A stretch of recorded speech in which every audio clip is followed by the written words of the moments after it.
নাম হলো ইউসুফ পয়গম্বর। ওনার আপনার 8টা সন্তান হলো, দুটো দাসী ছিল, একটার নাম বালহা, একটার নাম জুলফা। আপনার জুলফা আর একটার নাম হলো বালহা।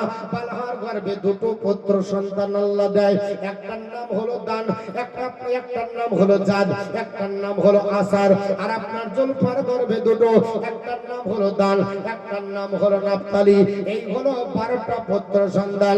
ইয়াকুব আলাইহিস সালাম তিনি বুঝতে পারলেন আল্লাহ পাক তাকে নবী বানিয়েছে।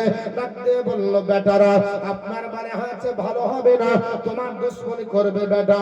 কারণ ইউসুফ পয়গম্বরকে ইয়াকুব আলাইহিস সালাম বেশি ভালোবাসতেন। কারণ হলো ইউসুফের আপনার চালচলন আলাদা ছিল। ছোট অবস্থায় রাহিল মারা যায়, এতিম হয়ে মা করে চিৎকার করে, কেনানের গলি গলি কান্না করে। ইউসুফ আলাইহিস সালামকে ইয়াকুব আলাইহিস সালাম নাবার পরে সব সময় কাছে কাছে রাখবেন।